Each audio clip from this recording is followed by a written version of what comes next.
चार युग में कैसे हुई लड़ाई, क्यों भगवान शिव को आना पड़ा। यह कहानी बहुत ही रोचक है। दोस्तों, वीडियो शुरू करने से पहले एक छोटा सा निवेदन है कि इस चैनल को सब्सक्राइब अवश्य कर ले। ये कहानी है सतयुग, त्रेता, द्वापर और कलयुग, चार युगों की एक समय की बात है। चारों युग यानी चारों भाई एक साथ बैठे हुए थे। तब आपस में चारों में वाद विवाद होने लगता है।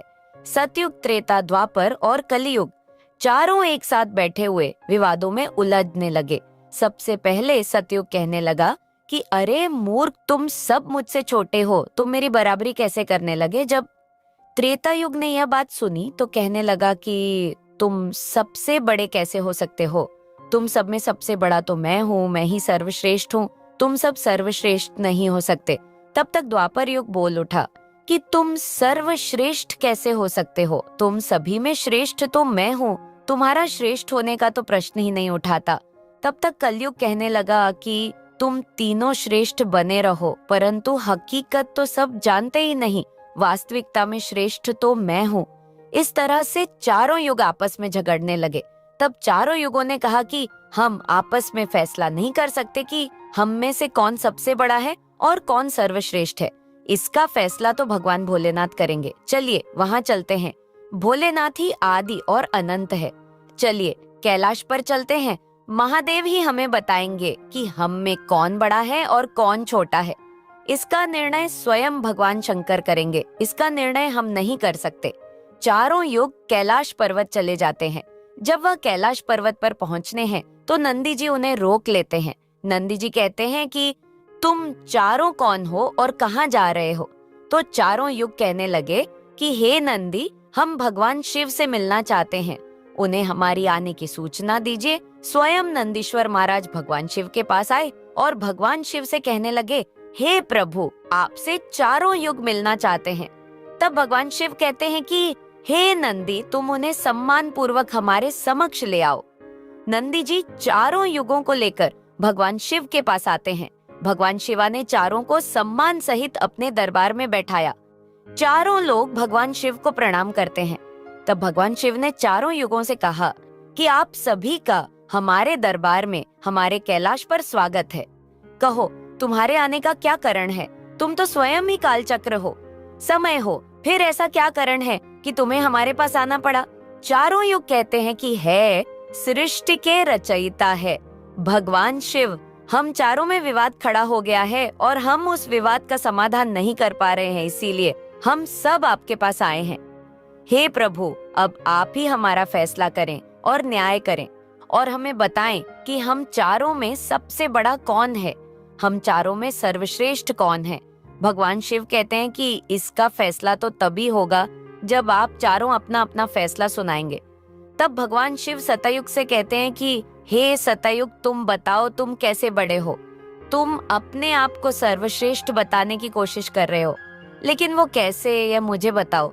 तब भगवान शिव से सतयुग कहता है कि देखिए प्रभु, मेरी आयु सबसे ज्यादा है, मैं 17 लाख वर्ष का हूँ और अन्य युग हमसे तो बहुत छोटे हैं, इसीलिए मैं इन सभी से लंबी आयु का हूँ। तब तक कलयुग बोल उठा कि हे प्रभु, मैंने तो यही सुना है कि व्यक्ति कभी आयु से बड़ा नहीं होता, व्यक्ति तो गणों से बड़ा होता है।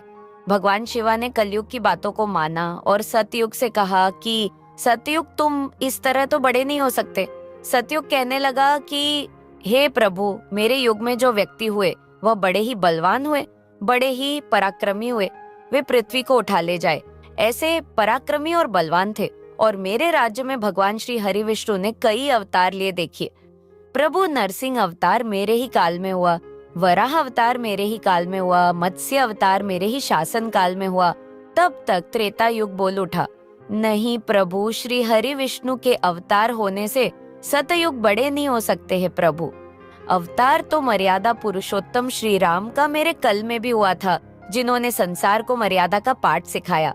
और अगर बलवान की बात करते हो तो कुंभकर्ण जैसे योद्धा, राम रावण जैसे योद्धा मेरे शासन काल में भी हुए हैं प्रभु। इस तरह से सतयुग बड़ा नहीं हो सकता, तो फिर इन सब में बड़ा तो मैं हूँ। जब यह बात द्वापर युग ने सुनी तो द्वापर युग कहने लगा कि हे प्रभु, दोनों बड़े बन रहे हैं, परंतु यह दोनों बड़े कैसे हो सकते हैं?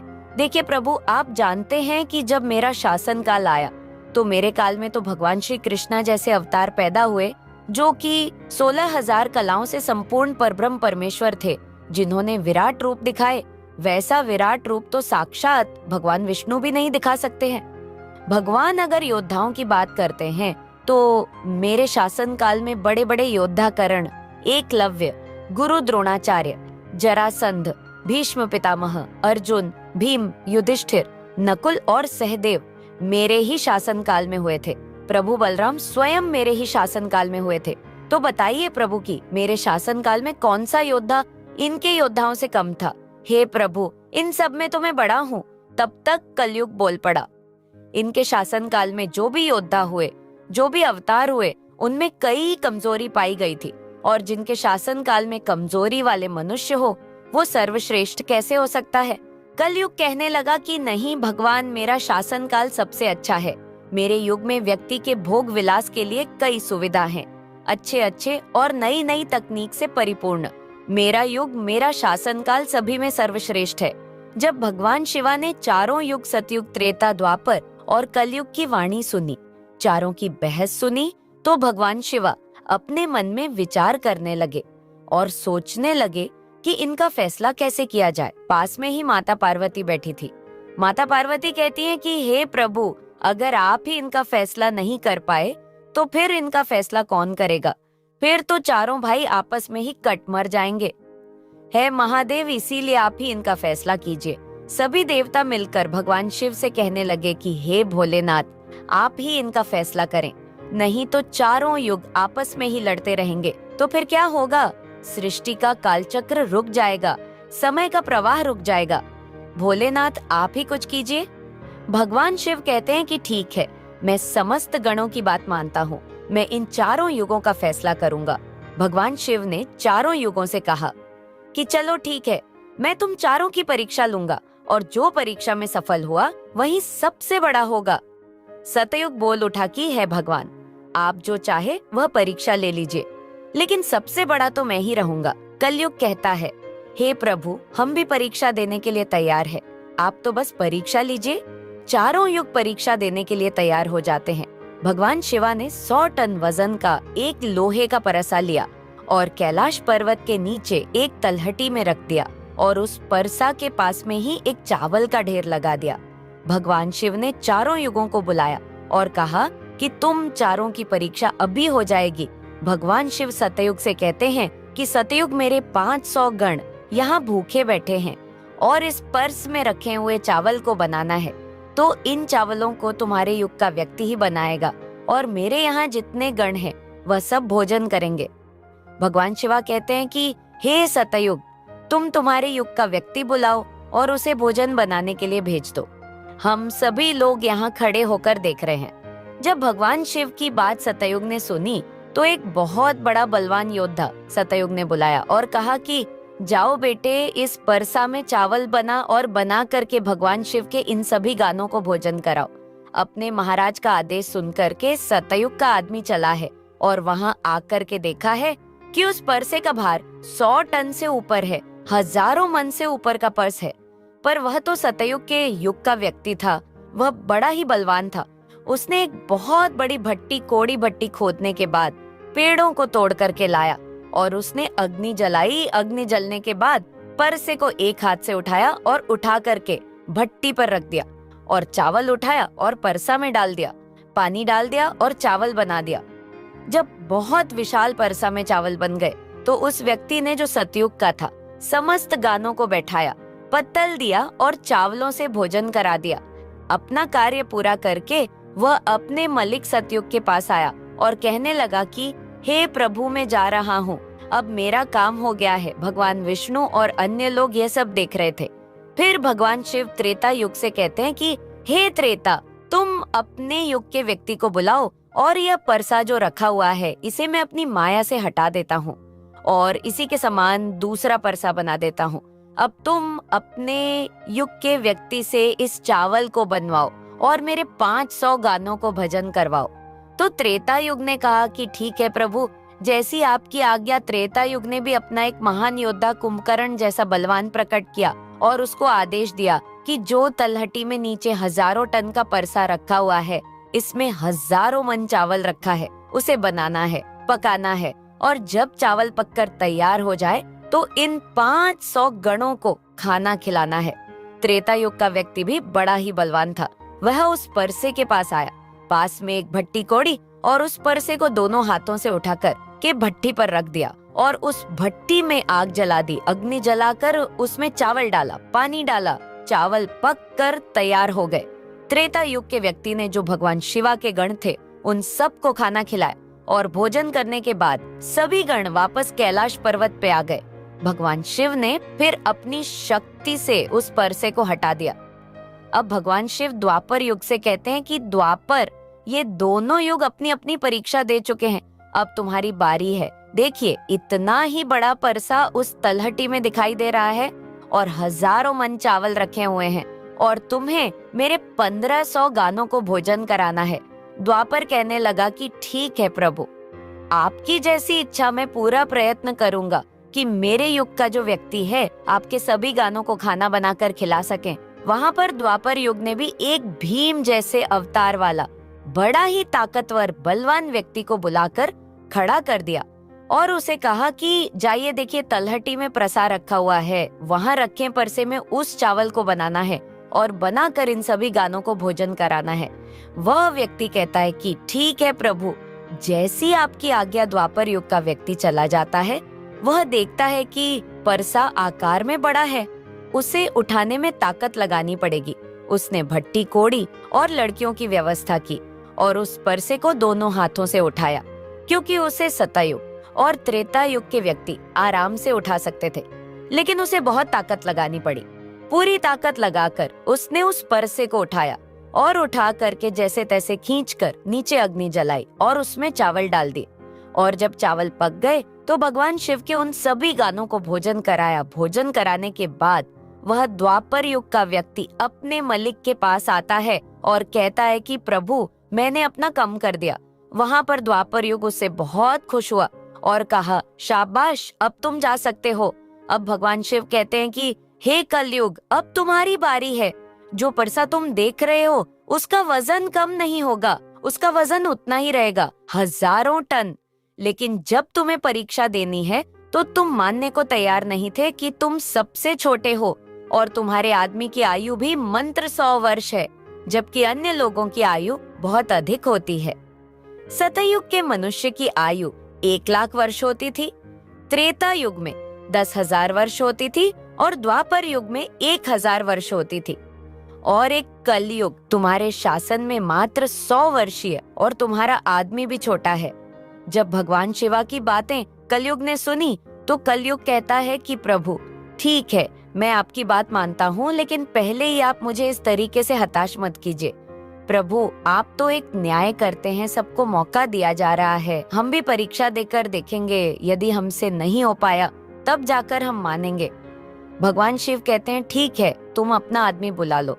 फिर भगवान शिवा कहते हैं कि ये परसा देख रहे हो, हजारों टन का है, वहाँ चावल रखा है, ये हजारों टन का परसा है और इसमें इतने सारे चावल रखे हुए हैं, तुम्हारा व्यक्ति क्या करेगा? कलयुग कहता है कि ठीक है प्रभु, आप मेरा तमाशा तो देखिए। तीनों युग हंसने लगे। भगवान शिव भी उसकी बात को सुनकर अचंभित थे। भगवान शिव सोच रहे थे कि क्या कलयुग का व्यक्ति इतने हजारों टन के परसे को उठा पाएगा। कलयुग ने बड़े ही बुद्धिमान व्यक्ति को पैदा किया, बड़ा ही तीव्र व्यक्ति था, बहुत ज्यादा सोने वाला व्यक्ति था। सभी गुणों से संपन्न व्यक्ति को कलयुग में पैदा किया और पैदा करके व्यक्ति से कहा कि बेटे, तुम्हें अपनी शक्ति दिखानी है, परीक्षा का समय है, यदि तुम इसमें असफल हो गए तो मैं सबसे छोटा हो जाऊंगा। वह व्यक्ति अपने महाराज से कहता है कि महाराज, आप इस एक परसे की बात करते हैं, ऐसे हजारों परसा हमारे सामने हो तो भी परेशानी नहीं है। जब उस व्यक्ति की बात को तीनों लोगों ने सुना तो वह हंसने लगे, कह रहे थे कि छोटा सा व्यक्ति जिसकी लंबाई मात्र 3 हाथ है, यह क्या करेगा, जबकि हमारे युगों के मनुष्यों की लंबाई तो बहुत हुआ करती थी। यह बात बिल्कुल सच है। सतयुग के लोगों की लंबाई 21 हाथ और त्रेता युग के व्यक्ति की लंबाई 14 हाथ और द्वापर युग के व्यक्ति की लंबाई 7 हाथ थी और कलयुग के व्यक्ति की लंबाई लगभग 3 हाथ होती है। कलयुग कहता है कि आप बस देखते रहिए, मैंने लड़के को भेज दिया है कलयुग का आदेश पाकर कि वह कलयुग का तीव्र बुद्धि वाला व्यक्ति उस तलहटी में आया। तलहटी में आकर उसने देखा कि पर्स का वजन तो बड़ा ही विशाल है, मैं इसे उठा नहीं पाऊंगा। तो उस व्यक्ति ने दिमाग लगाया, उस पर्स के नीचे मिट्टी खोदना शुरू कर दिया। परसा तो उसने हिलाया भी नहीं और उसके नीचे भट्टी खोदकर तैयार कर दी। लकड़ियों की व्यवस्था करने में उसे तब थोड़ा सा भी समय नहीं लगा, क्योंकि लकड़ियां वहीं रखी हुई थी। उसने उन लकड़ियों को उठा लिया और उस भट्टी में आग जला दी। परसे में चावल डाला, पानी डाला और बस कुछ ही समय में चावल पक करके तैयार हो गया। वह कलयुग का व्यक्ति कितना दिमाग वाला था, उसने कुछ भी नहीं किया। पर्स के नीचे भट्टी कोड़ी और उसमें आग जल दी, चावल को डाल दिया और चावल में पानी डाला और चावल पक भी गया। जब चावल पक गए तो भगवान शिव के गाणों को एक कतर में बैठा दिया। उन गाणों से कहा कि आप मेरा साथ दें और आप इस चावल को आपस में परोस दीजिए। भगवान शिव के विशाल गण चलते हैं और उन चावलों को बाल्टियों में भर भर के सभी गणों को परोस दिया। तब कलयुग कहता है कि अब आप सब भोजन कर सकते हैं। भगवान शिव के सभी गण खुशी खुशी भोजन करते हैं। कलयुग के मनुष्य ने शेष बच्चे गानों को भी भोजन कराया। भोजन करने के बाद उस परसे को साफ किया और परसा वहीं छोड़ दिया और उसका काम पूरा हो गया। वो अपने महाराज कलयुग के पास आया और आकर के कलयुग से कहा कि हे प्रभु, मैंने आपका कम कर दिया है। कलयुग बहुत खुश था, कहने लगा शाबाश, आपने मेरी लाज रख ली, आपने मेरी परीक्षा पास कर दी। भगवान शिवा और तीनों युग देखकर अचंभित रह गए। भगवान शिव, अब आप निर्णय कीजिए कि हम में से बड़ा कौन है। भगवान शिवा मन में विचार करने लगे और सोच करके जवाब दिया। भगवान शिव कहते हैं कि मैंने तुम चारों की परीक्षा ली। जब सतयुग का व्यक्ति आया तो उसने अपनी ताकत लगाया और ताकत लगाकर पर्स को उठाकर के अग्नि पे रख दिया और स्वयं ने ही मेरे सभी गानों को चावल परोसा। जब त्रेता युग की बड़ी आई तो उसे व्यक्ति ने भी बिल्कुल ऐसा ही किया। परसे को उठाया, भट्टी पर रखा, उसमें चावल डाला, पानी डाला और उसे पकाया और सबको खिलाया। और इसी तरीके से द्वापर युग के व्यक्ति ने भी किया। परंतु आपने देखा कि मात्र 3 हाथ का व्यक्ति, इसकी बुद्धि देखिए कितना विशाल था, शायद वह उसे हिला भी नहीं सकता था। उसने उस परसे में चावल बना लिया। मेरे इतने गण थे कि अगर वह बाल्टियों से परोसा था तो वो शायद परेशान हो जाता। तो देखिए, उसने उनमें से ही कुछ गणों को अपनी सहायता के लिए बुलाए और चारों गानों से भोजन परोसवाए और स्वयं बैठा रहा। यह तो बड़ा बुद्धिमान व्यक्ति हुआ, यह तो बड़ा ही बुद्धिमान युग हुआ। भगवान शिव कहते हैं कि कलयुग बड़ा ही बुद्धिमान व्यक्तियों का युग होगा। इसमें मशीनों का आविष्कार होगा, बड़े बड़े दिमागधारी होंगे। भगवान शिव कहते हैं कि तुम सब युग जैसा शासन करते आए हो। ठीक है, माना तुम्हारे युगों में मनुष्य धार्मिक हो, लेकिन तुम्हारे युग के व्यक्तियों में बुद्धि का अभाव था। उन्होंने कभी अपनी बुद्धि का उपयोग नहीं किया। नहीं तो कुंभकर्ण, रावण, इनके जैसे महान योद्धा जिनको हराने के लिए स्वयं भगवान अवतार ले लेकर आए, और वे इतना मूर्ख थे, यह नहीं जान सके कि यह भगवान है, ये सृष्टि के रचनाकार हैं, और उनसे युद्ध किया और सभी के सभी मारे गए। कलयुग के व्यक्ति को देखो आप, वो कितना बुद्धिमान है। और आगे आने वाले युगों में कलयुग के राज्य में वैसे ही बुद्धिमान व्यक्ति देखने को मिलेंगे। तो भगवान शिव ने फैसला किया कि तुम चारों में सबसे बड़ा कलयुग होगा। कलयुग इंटरनेट, टेक्निकल और मशीनों का युग होगा। काली का नाम है मशीन और युग का माने समय। कलयुग मशीनों का समय होगा।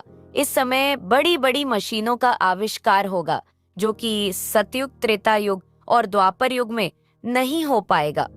भगवान शिव की बातें सुनकर वह चारों युग भगवान शिव की बात मान लेते हैं और चारों युग अपने अपने धाम को लौट जाते हैं। इस प्रकार भगवान शिव ने चारों युगों का फैसला किया।